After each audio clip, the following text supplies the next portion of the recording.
രാഹുൽ ഈശ്വർ, നിയന്ത്രണമോ നിരീക്ഷണമോ ഇല്ലാതെ തുറന്നിടുകയാണ് സാമൂഹ്യ മാധ്യമങ്ങളെന്ന് ഒരുപാട് പേര് സർക്കാരുകളടക്കമുള്ളവ വിലപിക്കുന്നത് എന്തിനാണ്? മൗലിക അവകാശങ്ങളുടെ ലംഘനമാണെന്ന് പരമോന്നത നീതിപീഠം തന്നെ വിലയിരുത്തും.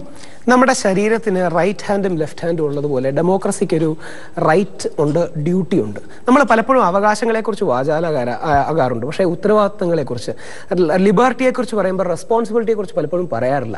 ഇത് തമ്മിലൊരു ബാലൻസ് നിലനിൽക്കണം. അതാണ് ഏത് സമൂഹവും. കരി നിയമങ്ങൾ തീർച്ചയായും മാറണം, പക്ഷേ നിയമത്തിലെ കരി മാറ്റി കളഞ്ഞാൽ അത് നിയമം തന്നെയാവും, കരി അങ്ങ് മാറി കിട്ടും. അപ്പോ ഒരു ബാലൻസ് എങ്ങനെ നമുക്ക് കീപ്പ് ചെയ്യാം എന്നുള്ളതാണ്. ആ ബാലൻസ് അല്ലേ ഇപ്പോഴുള്ളത്. ഇപ്പോൾ ഇപ്പൊ ആദർശ് പറഞ്ഞതുപോലെ, അച്ചു ശങ്കർ പറഞ്ഞതുപോലെ, ആ ബാലൻസ് നിലനിർത്താനുള്ള നിയമങ്ങൾ ഓൾറെഡി സസ്റ്റെയിൻ ചെയ്തുകൊണ്ടാണ് 66. വ്യക്തിപരമായ എന്റെ അഭിപ്രായം പറഞ്ഞാൽ സോളി സൊറാബ്ജിയെ പോലെ പ്രമുഖനായ ഒരു അഭിഭാഷകൻ വാദിക്കുകയും ഒരു ജുഡീഷ്യൽ സെന്റിമെന്റ്സ് സ്വേ ചെയ്യുകയും റൈറ്റും റെസ്പോൺസിബിലിറ്റിയും ബാലൻസ് ചെയ്യുന്നതിനേക്കാൾ റൈറ്റ്സിന്റെ സൈഡിന് ഒരു അപ്പർ ഹാൻഡ് കിട്ടുകയും ചെയ്തു. കാര്യം 66 അത്രമാത്രം വൈഡ്ലി മിസ്യൂസ്ഡ് ആണ്. നമ്മുടെ ബിന്ദു കൃഷ്ണ മുതൽ സോണിയാഗാന്ധി വരെ, പിണറായി വിജയൻ വരെയുള്ളവരെ സംഘടിതമായി അപകീർത്തിപ്പെടുത്തി സൈബർ കൊട്ടേഷൻ ടീമുകളുണ്ട്. നടിമാരോട് ചേർച്ചയുള്ള മുഖങ്ങളെ കണ്ടെത്തി അവരുടെ പേരിൽ പോണോഗ്രാഫി പ്രചരിപ്പിക്കുന്നതും സൈബർ ഹേറ്റ് ക്യാമ്പയിനുകൾ, മതസമൂഹങ്ങൾ തമ്മിലുള്ള സ്പർദ്ധകൾ, ഇതെല്ലാം ഉണ്ടാക്കാൻ സ്റ്റേറ്റ്സ് ഉണ്ട്. അതുകൊണ്ട് വേണ്ടത് കുറച്ചുകൂടെ വ്യക്തതയുള്ള പുതിയൊരു നിയമമാണ്. നമ്മുടെ നാട്ടിലെ ലിബറൽസിന് പറ്റുന്നൊരു പ്രശ്നം, അവരുടെ തെറ്റിദ്ധാരണ ലക്ഷ്മണരേഖ സീതയ്ക്ക് വേണ്ടിയുള്ളതാണെന്നാണ്.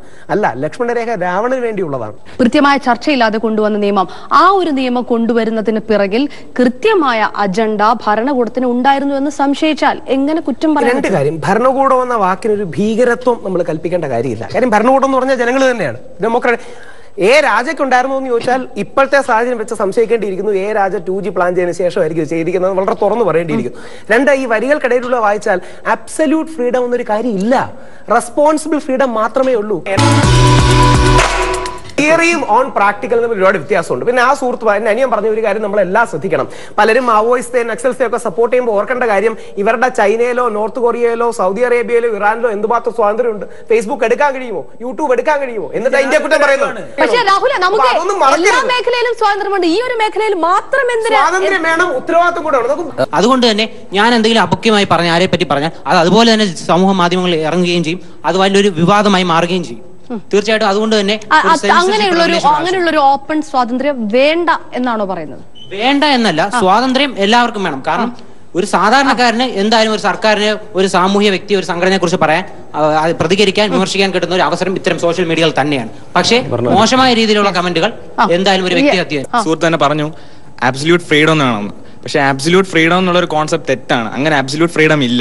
ഏതൊരു ഫ്രീഡത്തിനും ഒരു ലിമിറ്റേഷൻ വെച്ചിട്ടുണ്ട്. 66A എന്നുള്ള ഒരു നിയമം, അതുപോലത്തെ നിയമങ്ങളെ അനുകൂലിക്കാൻ പാടില്ല. ഒരു കാരണം 100% സ്പിരിറ്റ് ചോദിക്കുന്ന 66A വേണ്ട. ജിക്കു ചോദിച്ച പോലെ ആര് നിയന്ത്രിക്കും, എങ്ങനെ നിയന്ത്രിക്കും? കഴിയുന്നതും നോൺ പൊളിറ്റിക്കലായ, ജുഡീഷ്യറിക്ക് പ്രാധാന്യമുള്ള ഏതെങ്കിലും അർത്ഥത്തിൽ സൈബർ റെഗുലേഷൻ വേണം. കാരണം എന്താ, ഇനിയും വരാൻ പോകുന്ന 4Gയുടെയും 5Gയുടെയും കാലമാണ്. ഡൽഹിയിൽ ബർഖാദത്ത് മുതൽ ഇവിടെ അപർണ വരെയുള്ള ലെഫ്റ്റ് ലിബറൽ എന്ന് സ്വയം വിളിക്കുന്ന മാധ്യമപ്രവർത്തകർ ബദലായി ബാലൻസ് ചെയ്യാൻ ഒരു റൈറ്റ് റെസ്പോൺസിബിൾ തലമുറ വന്നുകൊണ്ടിരിക്കുകയാണ്.